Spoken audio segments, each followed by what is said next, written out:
Hello friends, मैं हूं Shalini. MPPSC पाठशाला के आपके अपने यूट्यूब चैनल में आपका बहुत बहुत बहुत स्वागत है। जी हाँ दोस्तों, जैसा कि आप सभी को पता है, मध्य प्रदेश लोक सेवा आयोग सरप्राइज पे सरप्राइज देते आ रहा है और इस बार भी 2024 में उन्होंने धमाकेदार सरप्राइज दिया। वो सरप्राइज क्या है, आज हम आपको इस वीडियो के माध्यम से बताएंगे। आप सभी जानते हैं 18 तारीख को मध्य प्रदेश लोक सेवा आयोग ने अपनी आंसर शीट जारी करी है। सुबह दोपहर के 3 बजे उन्होंने फाइनल रिजल्ट दे दिया है और इसके साथ ही उनका पेट नहीं भरा। इसके साथ ही उन्होंने रात को लगभग 11 बजे करीब उन्होंने अपना सिलेबस ही चेंज कर दिया है। तो जी हाँ, एमपीपीएससी ने अपना सिलेबस 2024 के जो एग्जाम होने वाले या उसके आगे जितने भी एग्जाम होने वाले हैं अपकमिंग ईयर में, उनके लिए सिलेबस चेंज कर दिया है। अब आपको पुराने सिलेबस के अकॉर्डिंग तैयारी नहीं करना, आपको नए सिलेबस के अकॉर्डिंग तैयारी करना है। लेकिन इसके साथ ही बच्चों, पैनिक होने की बहुत कोई जरूरत नहीं है, क्योंकि आपका जो सिलेबस है वो एकदम चेंज नहीं हुआ है, उसमें कुछ टॉपिक ऐड किए गए हैं। क्योंकि आज हम आपको इस वीडियो के माध्यम से ये भी बताएंगे कि पुराना सिलेबस क्या था और नए सिलेबस में कैसे उसको चेंज किया गया, क्या क्या टॉपिक इंक्लूड कर गए हैं। तो हम इसका सिलेबस का कंपैरिजन भी इस वीडियो के माध्यम से करने वाला, तो ये वीडियो आपके लिए बहुत हेल्पफुल साबित होने वाला है। तो अंत तक देखिएगा ये वीडियो, हम हर यूनिट का कंपैरिजन करेंगे, हर टॉपिक का कंपैरिजन करेंगे। तो चलिए स्टार्ट करते हैं। और मैं फिर से बोलूंगी, पैनिक होने की जरूरत नहीं है, आपकी पढ़ाई बिल्कुल जाया नहीं जाएगी। आप अपनी पढ़ाई और अपनी स्टडी निरंतर करिए है। इसके साथ ही आपको मैं आज सिलेबस में ये भी बताऊंगी कि कौन कौन से टॉपिक पे आपको ज्यादा ध्यान देना है और कौन कौन से टॉपिक कहाँ से ऐड किए गए हैं। चलिए स्टार्ट करते हैं। तो ये देखिए, मध्य प्रदेश लोक सेवा आयोग रेसिडेंसी एरिया इंदौर से ये विज्ञप्ति जारी हुई 18/1/2024 को। राज्य सेवा एवं राज्य वन सेवा प्रारंभिक परीक्षा तथा राज्य सेवा मुख्य परीक्षा के पुनरीक्षित कार्यक्रम के संबंध में। तो ये विज्ञप्ति आप पढ़ लीजिएगा और इसके ऑफिशियल वेबसाइट में भी ये डला हुआ है नोटिफिकेशन, तो वहां से आप डाउनलोड कर सकते हैं। तो लास्ट वीडियो में मैंने आपको इस चैनल पे, जो विद्यार्थी नए हैं, वो ये सारा चीजें जो मैंने प्रीवियस सिलेबस का वीडियो डाला था चैनल में है, वो आप प्लीज देख लीजिएगा, क्योंकि अभी ये वीडियो की लेंथ लंबी हो जाएगी तो हम इस पर बात नहीं करने वाले हैं। इसमें 3 चरण होते हैं, कितने नंबर का पेपर होता है, तो ये सारे जो डिस्क्लेमर है ये आप मेरे को पुराने वीडियो में आप मेरे देख सकते हैं, वहां से आप नए बच्चे कर सकते हैं कवर। फिलहाल हम चलते हैं यहाँ पे राज्य सेवा प्रारंभ परीक्षा पाठ्यक्रम की ओर, जो 2024 से ही प्रभावशील होगा, जो अप्रैल में एग्जाम होने वाला है, आप सभी को पता है। इसके लिए तो देखिए, यहाँ पे फर्स्ट यूनिट की जा रही है भारत का इतिहास। तो भारत का इतिहास, पहले पहली यूनिट क्या थी? पुराने सिलेबस में पहली यूनिट थी मध्य प्रदेश का इतिहास, संस्कृति और साहित्य। देखो आप सभी को याद है, आप एग्जाम देते आए हैं अभी तक। तो उसमें फर्स्ट यूनिट में मध्य प्रदेश का था, इसमें भारत का इतिहास है, तो उन्होंने मध्य प्रदेश को रिप्लेस करके भारत का इतिहास पूरा पूछा है। तो इसमें देखिए, भारत के इतिहास में हमने कॉमन टॉपिक आपको बताऊंगी कि पुराने और सिलेबस और नए सिलेबस में कॉमन क्या है इस समय। कॉमन टॉपिक है यहाँ पे प्राचीन एवं मध्यकालीन भारत इतिहास की प्रमुख विशेषताएं, घटनाएं एवं उनकी प्रशासनिक, सामाजिक, अर्थव्यवस्था, ये वही रिपीट किया है। फिर यहाँ पे भारत की सांस्कृतिक विरासत को लिया गया है, कला, प्रारूप, साहित्य, उत्सव, पर्व। ठीक है, तो वहां पे हम मध्य प्रदेश से संबंधित संदर्भ में पढ़ते थे और यहाँ पे हम भारत के संदर्भ में पढ़ेंगे। ये टॉपिक पूरा के पूरा उठा के वही रिपीट किया है कि 19वीं-20वीं शताब्दी में धार्मिक और सामाजिक आंदोलन, और यहाँ पे संघर्ष, राष्ट्रीय आंदोलन हम पढ़ते ही आए हैं। समस्त स्वतंत्रता के पश्चात भारत का एकीकरण, ये पुराने ही टॉपिक पे है। यहाँ पे जरूर ये टॉपिक थोड़ा सा ऐड किया है, स्पेसिफाई इंडिया या भारत के संदर्भ में साहित्य, पर्व और उत्सव। और जी हाँ, ये ध्यान देने वाली बात है कि जो पहला टॉपिक है ये सभी बच्चों आप लोगों के लिए नया होगा जो प्रीलिम्स की तैयारी कर रहे हैं, क्योंकि ये सीधे उठाकर उन्होंने, पहले तो हम पढ़ते आते 2019 के पहले जो सिलेबस था उसमें ये सब दिया था, लेकिन 2019 के बाद जो सिलेबस चेंज हुआ था उसमें उसको सबको ये स्पेसिफाई नहीं था। लेकिन यहाँ पे जो 2024 के नए सिलेबस में ही पूरा उन्होंने टॉपिक वाइज स्पेसिफाई किया हुआ है। अरण्य, ये सभी मेंस का टॉपिक है, आपने मेंस में पढ़ा होगा, स्मृति, अरण्य, सभा समिति, है ना, गणतंत्र और ये वर्ण, पुरुषार्थ, ये सारे मेंस के टॉपिक है। तो यहाँ पे उन्होंने मेंस का टॉपिक उठा के रख दिया, लेकिन आपको स्पेसिफाई किया, ये बहुत अच्छी चीज है जो आयोग ने किया है कि यहाँ पर आपको टॉपिक पे टॉपिक दिया हुआ है और टॉपिक ही आपको क्लियर करना, तो एक एक टॉपिक उठाइए और पढ़ते चले जाइए। तो ये जो फर्स्ट टॉपिक है ये बहुत अच्छे से इसको क्लियर करना है, क्योंकि नया टॉपिक है तो एग्जाम में आने की संभावना इसकी पूर्णता बनती है। चलिए जल्दी से नेक्स्ट को पढ़ते हैं हम लोग। नेक्स्ट क्या है, तो जो दूसरा यूनिट है वो सीधे मध्य प्रदेश का इतिहास है। तो देखिए, पहले जो था प्रीवियस सिलेबस में मध्य प्रदेश का इतिहास फर्स्ट यूनिट हुआ करती थी, लेकिन यहाँ पे सेकंड यूनिट में मध्य प्रदेश का इतिहास दिया है। तो यहाँ पे देखिए, मध्य प्रदेश और इतिहास, संस्कृति और साहित्य। तो देखिए, जो पुराना सिलेबस था उसमें पूरा की पूरा उठा के यहाँ पे वैसा का वैसा ही रख दिया है, यहाँ पे कोई चेंजेस नहीं है। लेकिन एक चेंजेस यहाँ पे आ गया है, यहाँ पे आप देख रहे हैं लास्ट जो सेकंड लास्ट टॉपिक है, तो सेकेंड लास्ट टॉपिक क्या है, धरोहर स्थल। तो देखिए ये भी बहुत नई चीज नहीं है आप लोगों के लिए, कि जब आप प्राकृतिक ये पढ़ते हैं तो आपने देखा स्थापत्य कला, स्थापत्य कला है ना, इसके अंतर्गत आपने सारे चीजें पढ़े हैं। लेकिन यहाँ पे टॉपिक में स्पेसिफाई किया गया है कि मध्य प्रदेश में विश्व धरोहर स्थल। अब विश्व धरोहर स्थल कौन से हो जाते हैं, मध्य प्रदेश में जो यूनेस्को ने जारी किया है विश्व धरोहर स्थल की सूची में, जो मध्य प्रदेश के जितने स्थल आते हैं, ठीक है, जितने भी धरोहर स्थल आते हैं, कब जारी किया है, कब बनाया है स्थल, कब इसका, ये सारी चीजें आपको डीपली पढ़ना पड़ेगा। तो ये अच्छे से कर लीजिएगा कि धरोहर स्थल कौन कौन से हैं। इसके साथ ही सांस्कृतिक एवं पुरातात्विक पर्यटन स्थल, तो पर्यटन स्थल आप पढ़ते ही आ रहे हैं।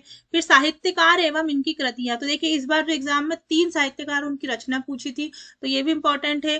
फिर ये लोक कलाएं लोकगीत, ये तो आपको पता है, ये पढ़ता है यूपीएससी पूछता ही। और ये जनजाति है, देखिए इस बार जो नरेंद्र मोदी जी हमारे पीएम है, उन्होंने जनजाति पर इतना फोकस किया है कि इस जनजाति से रिलेटेड एग्जाम में आपको क्वेश्चन देखने ही देखने मिलेंगे। तो मेरा आपसे यही कहना है जो नए स्टूडेंट है, कि ये टॉपिक आप बहुत अच्छे से करिएगा।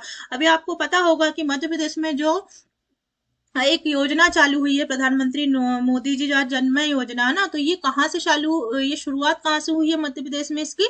इसमें क्या होगा कि पिछड़ी जनजाति, जो पिछड़े वर्ग है ना, जनजातियां, जैसे सहरिया, बेगा और भारिया, इन जो बहुत समाज, हमारे सामाजिक वर्ग से जो पिछड़ी जनजाति, इनका आर्थिक विकास नहीं हो पाया कई कारणों से, अब उनको अपने आर्थिक विकास के संबंधी उनको योजना लागू की गई है, योजनाएं लाई गई है पीएम के द्वारा, पीएम मोदी जी द्वारा। और इन्हों को कहीं ना कहीं समाज के जो हमारा जीवन स्तर है उसको, उनको उसके लाइन अप करने के लिए इनके लिए योजनाएं लाई गई है। तो ये यहाँ पे जनजातीय से बहुत इंपॉर्टेंट टॉपिक हो जाता है। इसके साथ ही प्रमुख कला एवं स्थापत्य कला, तो ये आप पुराना ही टॉपिक है। ये योगदान मध्य प्रदेश में स्वतंत्रता आंदोलन में कौन कौन से योगदान हुए हैं, कौन कौन से क्रांतिकारी हुए हैं, युद्ध, ये सब चीजें देखना है। मध्य प्रदेश के इतिहास के प्रमुख घटनाएं, महत्वपूर्ण घटनाएं और राजवंश, तो आपको पता है पढ़ते ही आ रहे हैं। इसमें ये इंपॉर्टेंट हो जाता है बहुत ज्यादा, मध्य प्रदेश के प्रमुख जनजाति व्यक्तित्व, तो जो बिरसा मुंडा है, टांटिया भील है ना, तो ये सारी जो आदिवासी हैं या जनजातीय जो व्यक्तित्व हैं, इन्होंने स्वतंत्रता आंदोलन में अपना क्या योगदान दिया, क्या भूमिका रही, ये सारी चीजें आपको पढ़ना पड़ेगा। तो ये सब पुराने टॉपिक है। मेन आपको यहाँ पे विश्व धरोहर स्थल ऐड करा गया है, तो ये ज्यादा कुछ खास इसमें परिवर्तन नहीं है, बस यूनिट का चेंज हुआ है। चलिए बढ़ते हैं हम नेक्स्ट उसमें। नेक्स्ट यूनिट क्या है, तीसरी यूनिट है। तो तीसरी यूनिट में देखिए यहाँ पे उन्होंने तीसरी यूनिट पे क्या कर दिया है, सीधे भारत का भूगोल कर दिया है। तो पहले क्या होता था, चौथी यूनिट में होता था भारत का भूगोल, यहाँ पे हम तीसरी यूनिट में पढ़ेंगे। इसके साथ ही आप देखिए कहीं भी यहाँ पे विश्व भूगोल का वर्णन नहीं है, तो ये बहुत अच्छी बात है। मेरे हिसाब से ये बहुत अच्छा हुआ है, क्योंकि देखिए विश्व कहीं ना कहीं बहुत बड़ा हो जाता था सिलेबस, सातों महाद्वीप का हमें पर्वत, पठार, नदियां और खनिज, पता नहीं क्या क्या याद करने पड़ते थे। इस बार विश्व के संदर्भ में हमें कुछ नहीं पढ़ना है फिलहाल प्रीलिम्स एग्जाम में, तो ये बहुत अच्छी बात है। लेकिन यहाँ आपको भारत के लिए बहुत सारी चीजें पढ़ना है जो पुराना ही सिलेबस है। देखिए इसमें सिर्फ एक टॉपिक आप देख रहे होंगे, एक या दो टॉपिक यहाँ पे ऐड हुए हैं। देखिए क्या ऐड हुआ है यहाँ पे, देखिए पर्वत, भारत के संदर्भ में पर्वत, पठार और पहाड़ियां, नदियां, झीलें, ये तो एज इट इज है। जलवायु यहाँ पे नया टॉपिक है, तो इसके बारे में हम अभी बात करते हैं थोड़ी देर से। देखिए यहाँ पे प्राकृतिक संसाधन, वन, खनिज, जल संसाधन, ये भी लगभग पुराना ही है, सिलेबस के में जो था वही है। प्रमुख फसलें, देखिए यहाँ पुराने सिलेबस में फसलें नहीं दी गई थी, यहाँ आपको फसलें पढ़ना है। हरित क्रांति, ये जो नया टॉपिक है ये बहुत इंपॉर्टेंट है। हरित क्रांति ये बहुत अच्छी चीज है कि हरित क्रांति आपको कहीं से भी आ जाता था, जो इकोनॉमिक्स सेक्टर से भी आ जाता था ये क्वेश्चन जब अपन पढ़ते थे पुराने सिलेबस में। लेकिन यहाँ पे भूगोल में स्पेसिफाई किया गया है हरित क्रांति। तो हरित क्रांति संबंधित जितने भी फैक्ट होते हैं, स्वामीनाथन जी ने शुरू किया, कब किया, क्या उद्देश्य था, है ना, ये तो सारी चीजें आपको पढ़ना पड़ेगा। उसकी रणनीति क्या थी। इसके साथ खाद्य सुरक्षा, ऊर्जा के पारंपरिक गैर पारंपरिक स्रोत, भारत में प्राकृतिक खतरे एवं आपदा, भारत में प्रमुख चक्रवात, ये देखिए ये हम ये भी पढ़ते थे। प्रमुख चक्रवात था ना, तो ये सारे चीजें जनसंख्या, ये जनसंख्या टॉपिक था ना, ये इकोनॉमिक सेक्टर में आता था, लेकिन उन्होंने इकोनॉमिक से हटाकर क्या कर दिया है, जनसंख्या भूगोल में जोड़ दिया है। तो ये वही चीजें हैं, कुल मिला के घुमा फिरा के आपको पूरा सिलेबस दिया गया है, पैनिक होने की जरूरत नहीं है, सब कुछ वही है, कुछ टॉपिक नए ऐड हुए। इसमें नया टॉपिक क्या है, जलवायु जनसंख्या घटनाएं। तो आप ये सारे मेंस में पढ़ते थे, अल नीनो क्या है, ला नीना क्या है, पश्चिमी विक्षोभ, भी पूरा की पूरा मेंस का टॉपिक उठा के आपको दिया है। और इसमें भी जो अल नीना, ला नीना, पश्चिमी विक्षोभ जो जलवायु के परिवर्तन में क्या भूमिका निभाते हैं, किस कारण इनके होने से जलवायु परिवर्तित होते हैं, आप सभी देख रहे हैं। ये टॉपिक में इसलिए लाया गया है क्योंकि ग्लोबल वार्मिंग इतना ज्यादा हो रहा है विश्व भर में, और उस ग्लोबल वार्मिंग में क्या क्या कारक प्रभाव डालते हैं, ये सभी फैक्ट ये जलवायु से संबंधित है, क्योंकि कहीं ना कहीं बहुत ज्यादा गर्मी हो रही है, बर्फ पिघल रही है ना। तो ये सारी चीजें जलवायु हुई परिवर्तन पे, कहीं बहुत ज्यादा ठंड हो रही है, तो ये सब जलवायु परिवर्तन या पश्चिमी विक्षोभ पे ही असर डालता है। तो इसका कारण, बेसिक कारण, जलवायु परिवर्तन का होने का कारण क्या है, परिणाम क्या है, ये सारी चीजें यहाँ पर दी गई है। तो अल नीनो ला नीना हम डीपली पढ़ेंगे, हर एक वीडियो में आपके टॉपिक वाइज में लाने वाली हूँ बहुत जल्दी ही, और हम इस सारे सिलेबस के टॉपिक को कवर करेंगे। तो ठीक है, बने रहिएगा, बिल्कुल पैनिक होने की जरूरत नहीं है। बाकी सब सेम एज इट इज है, यहाँ पे हरित क्रांति मैंने बता ही दिया है, तो ये चीजें नई ऐड हुई है। ठीक है, चलिए अब नेक्स्ट हम देखते हैं यूनिट 4। तो यूनिट 4 में है मध्य प्रदेश का भूगोल। तो देखिए, मध्य प्रदेश का भूगोल भी बिल्कुल वैसा की वैसा ही उठा के रख दिया है, मध्य प्रदेश का भूगोल में कोई चेंजेस नहीं है। अब जो यूनिट 3 में हुआ करता था मध्य प्रदेश का भूगोल, वो यूनिट 4 में कर दिया है, जो यूनिट 4 में भारत का भूगोल होता था वो यूनिट 3 में कर दिया है। तो बस ऐसा रिप्लेस किया है, ठीक है। और उसमें जो 2 टॉपिक भारत में ऐड हुए, आपको सिलेबस पूरा याद होना चाहिए। देखो, तैयारी करने का मेन यही रहता है, सबसे पहले स्टूडेंट का एक कर्तव्य बोलना चाहिए, कर्तव्य होता है, और ये बहुत अच्छी चीज होती है कि आपको पूरा सिलेबस याद होना चाहिए। जब आपको पूरा सिलेबस याद होगा तभी आप टॉपिक वाइज अपने माइंड में करके और उसको याद कर पाओगे। तो अभी देखो, तीसरे यूनिट में क्या हुआ था, भारत का भूगोल। अब चौथे यूनिट में है मध्य प्रदेश का भूगोल। इसमें भी पूरा की पूरा उठा के उन्होंने क्या किया है, पुराने सिलेबस को ही कॉपी पेस्ट कर दिया है। यहाँ पे कोई चेंजेस नहीं है, बिल्कुल भी चेंजेस नहीं है। हाँ, यहाँ भारत के संदर्भ में हमने जनसंख्या पढ़ी थी, यहाँ मध्य प्रदेश के संदर्भ में जनसंख्या पढ़नी है। तो यहाँ पूरा 2011 की जनसंख्या जो है वही डाटा आपको पढ़ना है। वृद्धि, वितरण, घनत्व, नगरीकरण, तो इसमें कितना % की वृद्धि हुई है, जनसंख्या घनत्व में क्या वृद्धि हुई है, सारा कंपैरिजन जरूर पढ़ लेना प्रीवियस ईयर में, अभी में, है ना। तो ये भारत और ये मध्य प्रदेश के संदर्भ में प्रमुख उद्योग पढ़ते ही आ रहे हैं। पारंपरिक और गैर पारंपरिक स्रोत, फसलें, यहाँ देखिए फसलें यहाँ भी दी हुई है ना, जल संसाधन सिंचाई, सारी चीजें हैं, परियोजनाएं आती ही है, ठीक है। और मिट्टियां, खनिज संसाधन सारे पढ़े। तापमान, वर्षा, जलवायु यहाँ भी है, सारी जलवायु हमने पढ़े हैं। और वनोपज, नदियां, पहाड़, पर्वत, ये सारा एज इट इज ही है, इसमें ज्यादा कुछ चेंजेस नहीं है। अब हम पढ़ते हैं यूनिट 5। यूनिट 5 में क्या दिया हुआ है, यूनिट 5 में दिया हुआ है भारत एवं मध्य प्रदेश की संवैधानिक व्यवस्था। तो देखिए, यूनिट 5 में पहले प्रीवियस जो सिलेबस था यूनिट 5 में क्या था, प्रीवियस सिलेबस में यूनिट 5 में दिया था आ और बा, जिसमें आ में क्या दिया था, मध्य प्रदेश से संबंधित जो दिया था राजनीतिक व्यवस्था या संवैधानिक व्यवस्था, और यूनिट 5 के बा में क्या दिया था, मध्य प्रदेश का इकोनॉमिकल या राजकीय अर्थव्यवस्था।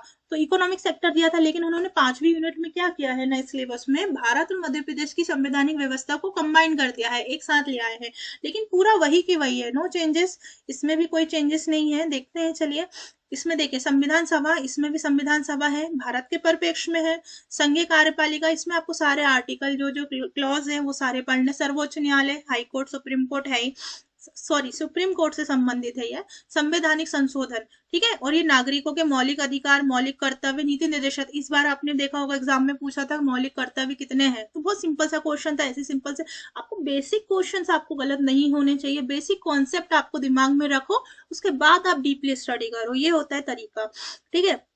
अब यहाँ पे आयोग से, अब देखिए ये जो यूनिट 10 है, नए सिलेबस में यूनिट 10 पूरी चेंज है, वो मैं आगे बताऊंगी, लेकिन जो यूनिट 10 का डाटा था या आयोग था वो उन्होंने यहाँ उठा के रख दिया है। राष्ट्रीय, प्रादेशिक, संवैधानिक और सांविधिक। देखिए अब इसमें ये चीज है कि संवैधानिक इतने सारे आयोग है, सांविधिक अलग है, तो पूरा की पूरा यूनिट 10 उठा के उन्होंने एक टॉपिक में कवर कर दिया है। तो इसमें भी आपको सारे आयोग लगभग याद ही है, तो बेसिक क्वेश्चन ही रहेंगे, तो ये चीज इसमें है। मध्य प्रदेश की संवैधानिक व्यवस्था, ये यहाँ से आपका शुरू हो जाता है मध्य प्रदेश की पॉलिटी। तो देखिए मध्य प्रदेश की पॉलिटी में क्या है, मध्य प्रदेश की संवैधानिक व्यवस्था, राज्यपाल, मंत्रिमंडल, विधानसभा, उच्च न्यायालय, ये सारा एक उसमें कवर किया है।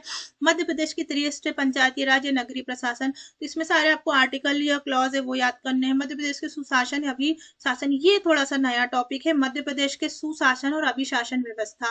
तो मध्य प्रदेश में शासन, सुशासन किसे कहा जाता है कि अच्छा शासन, कैसे अच्छा शासन होता है, किस प्रकार की योजनाएं होती है, क्या रणनीति लानी चाहिए, अभिशासन व्यवस्था। तो यही रिलेटेड क्वेश्चन आपसे इस टॉपिक में अगर पूछेगा तो पूछा जाएगा, ठीक है। बाकी तो इसमें बहुत सारा चीजें हैं पढ़ने के लिए, भारत और मध्य प्रदेश मिला के। तो ये एक अच्छी चीज हुई है कि एक यूनिट में सारा कवर हो गया है। अब चलिए बढ़ते हैं हम कौन से छठवें यूनिट में। छठवें यूनिट में क्या है कि भारत एवं मध्य प्रदेश की अर्थव्यवस्था।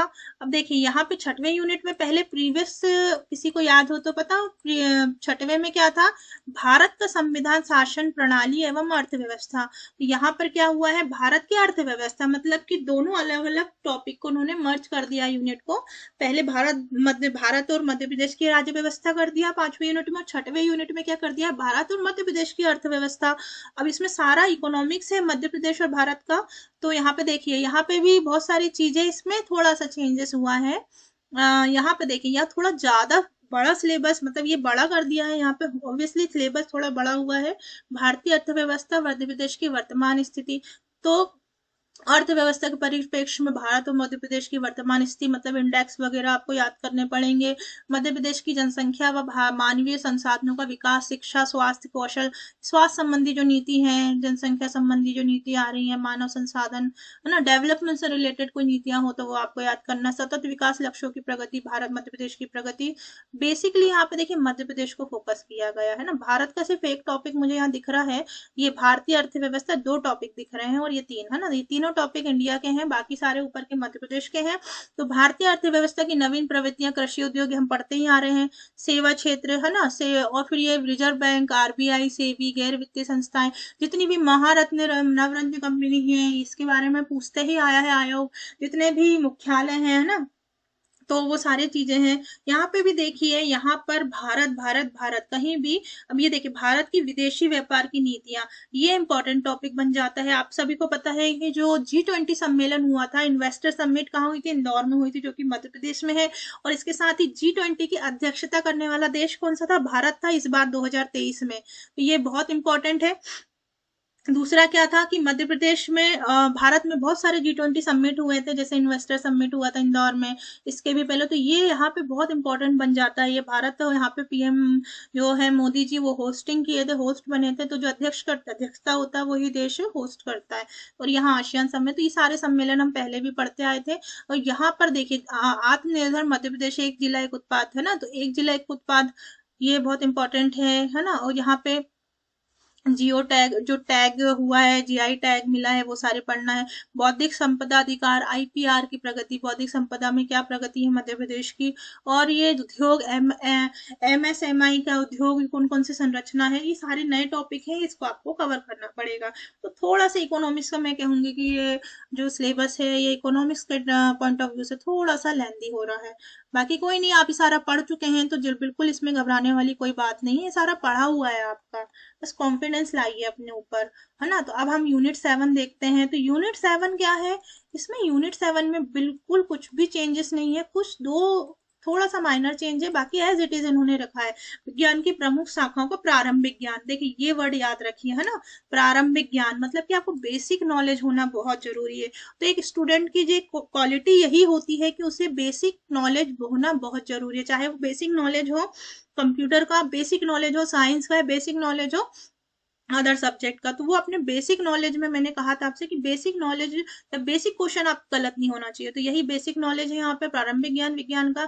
फिर वैज्ञानिक प्रमुख संस्थान, इसरो, है ना, तो ये सारे वैज्ञानिक संस्थान है, भाभा, इसरो, या यहाँ पे। और उपग्रह उपग्रह संबंधी पूरा पुराना ही है। मानव शरीर, शरीर संरचना, पोषण, आहार, ये सारे पुराने टॉपिक है। अनुवांशिक रोग, सिकल सेल, इसमें देखिए रोगों के नाम यहाँ पे स्पेसिफाई कर दिया है। सिकल सेल एनीमिया, कारण, प्रभाव, निदान और कार्यक्रम। तो इसमें सारे जो कार्यक्रम चल रहे हैं हेल्थ रिलेटेड, उसके कारण, प्रभाव, निदान मतलब कारण क्या है, कैसे हुआ, प्रभाव क्या क्या दिखते हैं, निदान मतलब उसके क्या निदान है, और कार्यक्रम है ना। ये स्वास्थ्य संबंधी नीति है। संक्रामक रोग यहाँ पे दिया हुआ, उसकी रोकथाम, सतत विकास, ये नया टॉपिक है। सतत विकास अवधारणा एवं SDG। और पर्यावरणीय कारक, इसमें ये भी सेम है, पर्यावरण कारक है, जैव विविधता है, प्रदूषण, प्राकृतिक आपदा एवं प्रबंधन, है ना। तो ये सारे टॉपिक पुराने ही, इसमें सिर्फ ये वाला टॉपिक नया है, सतत विकास की अवधारणा और सिकल सेल, ये सारे जो रोग है इसका है। बाकी सब सब एज इट इज है, विज्ञान की प्रमुख शाखा है ना। तो जितनी भी विज्ञान की शाखाएं हैं, है ना, जीव विज्ञान, भौतिक विज्ञान या फिर रासायनिक विज्ञान, इसके प्रारंभिक ज्ञान आपसे पूछा जा सकता है। चलिए नेक्स्ट बढ़ते हैं हम 8वीं उसमें। यहाँ पे एक चीज ये अच्छी है, देखिए 8वीं यूनिट में क्या है कि अंतर्राष्ट्रीय, राष्ट्रीय, मध्य प्रदेश की समसामयिक घटना। तो इसमें क्या करना है, इसमें आपको कहीं भी खेल रिलेटेड नहीं पूछा गया है। एक चीज पे आप ध्यान दीजिए कि इसमें खेल से रिलेटेड मुझे नहीं दिख रहा है यहाँ पे कहीं पूछा गया है, लेकिन इसके साथ आपको ये नहीं है कि आपको पूछा नहीं जाएगा, ठीक है। तो आपको पढ़ना तो सभी है, लेकिन बेसिकली इस पे फोकस कीजिएगा। अंतर्राष्ट्रीय समसामयिक घटनाएं और राष्ट्रीय समसामयिक की घटनाएं मध्य। तो इन्होंने तीनों टॉपिक में पहले जैसे स्पेसिफाई दिया गया था 8वें टॉपिक में कि खेल पढ़ना है, पुरस्कार पढ़ना है ना, खिलाड़ी पढ़ना है, नाम, ये सब नहीं है अभी। सिर्फ अंतर्राष्ट्रीय समसामयिक की घटना है, राष्ट्रीय समसामयिक घटना है, मध्य प्रदेश की समसामयिक। लेकिन आयोग का तो काम है सरप्राइज देना, हो सकता है आपको एग्जाम में सरप्राइज मिले, तो be prepare for all this terms, है ना। तो चलिए, तो यहाँ पे सारी आपकी समसामयिक घटनाएं हैं। तो ये इसके लिए भी हम मध्य प्रदेश का जो समसामयिक की घटना का वीडियो भी हम जल्दी लाने वाले हैं। करंट रिलेटेड जितने भी योजनाएं हैं, जितने भी टॉपिक है, डे बाय डे हम बिल्कुल करंट अफेयर का हम आपके साथ अपडेट रहेंगे और वीडियो के माध्यम से आपको बताते रहेंगे। इसके साथ ही नेशनल जो करंट अफेयर है उसकी भी क्लास जल्दी आने वाली है। तो इस चैनल के साथ बिल्कुल बने रहिएगा, आपकी तैयारी अप टू डेट करवाई जाएगी, ठीक है। चलिए नेक्स्ट हम बढ़ते हैं सूचना एवं संचार प्रौद्योगिकी। तो इसमें भी संचार प्रौद्योगिकी में देखिए, संचार प्रौद्योगिकी में पूरा टॉपिक वही है, बस कुछ चीजें ऐड हुई है। क्या चीजें ऐड हुई है, संचार का कंप्यूटर का आधारभूत ज्ञान। तो ये देखिए कंप्यूटर, मैंने जैसा कि बोला था कि कंप्यूटर का नॉलेज हो या कोई भी सब्जेक्ट का नॉलेज हो, बेसिक नॉलेज यहाँ पे होना चाहिए, यही पूछा गया है। इलेक्ट्रॉनिकी वही पुराना सब्जेक्ट है, robotic, artificial intelligence, cyber security, e governance, internet और सोशल नेटवर्किंग। यहाँ पे ई कॉमर्स को उन्होंने क्या कर दिया है, रिमूव कर दिया है सिलेबस से, क्योंकि बहुत सारे डिस्प्यूटेड होता था यहाँ पे कि जैसे अभी इस एग्जाम में क्या हुआ था कि B2B माने आंसर की B2C माने, है ना। तो ये चीजें क्लैश होती थी बच्चों में और कहीं ना कहीं लॉस होता था बच्चों को, जो पढ़ने वाले हैं, नंबर डिलीट हो रहे हैं, क्वेश्चन डिलीट हो रहा है, जो भी। तो इसको यहाँ पे ये टॉपिक आयोग ने हटा दिया है। और इंटरनेट तथा सोशल नेटवर्किंग प्लेटफॉर्म, तो ये कॉमन टॉपिक है, इसमें कुछ ज्यादा चेंजेस नहीं है, छोटा कर दिया है। और यहाँ देखिए, चलिए लास्ट यूनिट है 10वीं यूनिट। ये इंपॉर्टेंट है क्योंकि पूरी की पूरी ही 10वीं यूनिट क्या हो गई है, चेंज हो चुकी है। मध्य प्रदेश की जनजातियां, विरासत, लोक संस्कृति और लोक साहित्य।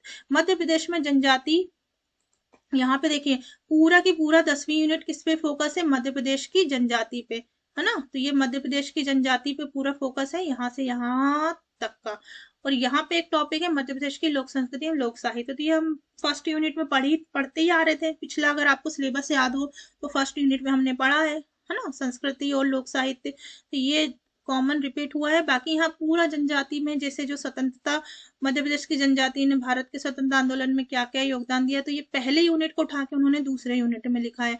त्योहार, लोक कला, जनजाति परंपराएं, उत्सव, भाषा, बोली, पूरा की पूरा फर्स्ट यूनिट यहाँ पे लास्ट सिलेबस का कॉपी किया है। फिर यहाँ पे पिछड़ी जनजाति, घुमंतु जनजातियां किसे कहते हैं ना, बंजारा जनजाति जो होती है, जनजाति के कल्याण योजना, जितनी भी कल्याण योजना है बिल्कुल घोंट के जाना, उनमें से एक क्वेश्चन तो डेफिनेटली आना ही आना है आपका। और जो अभी करंट में मैंने बताया था वो योजना, मध्य प्रदेश में जनजाति भौगोलिक विस्तार, जनजाति संबंधी संवैधानिक प्रावधान, कौन कौन से आर्टिकल के तहत या किस अनुसूची में जाति जनजातियों का वर्णन किया गया है। तो ये सारी चीजें, इनके संवैधानिक प्रावधान भी बिल्कुल पढ़ के जाइएगा। तो गाइज यहाँ हमारा सिलेबस अब खत्म होता है। ये 10 यूनिट जो आयोग ने अभी नए सिलेबस में निर्धारित किए हैं वो आपके सामने मैं प्रस्तुत कर चुकी हूँ। और इसमें जो भी डाउट हो आप लोगों को, बिल्कुल आप बेझिझक कमेंट सेक्शन में कमेंट करके पूछ सकते हैं। अगर इससे रिलेटेड कोई भी क्यूरीज हो, बिल्कुल पूछिए। आगे आपको किस तरीके से मैं आपको ये बताऊंगी नेक्स्ट वीडियो में कि आपको कौन से टॉपिक पे ज्यादा फोकस करना है, कौन सी यूनिट आप पहले कर सकते हैं, कौन सी पहले करने से आपको यूनिट फायदा होगा। ये सारी चीजें हम नेक्स्ट वीडियो में पढ़ेंगे, क्योंकि अभी वीडियो की लेंथ बहुत लंबी हो रही है। और मिलते हैं इस नए वीडियो के साथ। और हाँ, जिसको भी अगर ये वीडियो अच्छा लगा हो प्लीज कमेंट करिएगा और अपने दोस्तों में जरूर शेयर कीजिएगा, वीडियो को लाइक कर दीजिएगा। और यदि जो बच्चे या जो स्टूडेंट नए हैं तो प्लीज इस चैनल को सब्सक्राइब करिएगा। बहुत शानदार तैयारी करेंगे हम, यकीन मानिए। 2024 के लिए बिल्कुल टॉपिक वाइज तैयारी करेंगे, फोकस तैयारी करेंगे। मेन चीज होती है आपको फोकस करना, ठीक है। अर्जुन ने जैसे फोकस करके अपना लक्ष्य भेदा था, वैसे ही आपको अर्जुन की तरह ही फोकस होकर अपना लक्ष्य भेदना है 2024 का। नए सिलेबस के साथ रणनीति के तहत तैयारी करिए, ठीक है। स्मार्ट स्टडी ही काम आती है क्रैक करने के लिए एग्जाम। तो बने रहिएगा हमारे साथ इस चैनल में। और thank you so much for watching this video. और चैनल को सब्सक्राइब जरूर कर लीजिएगा। Thank you.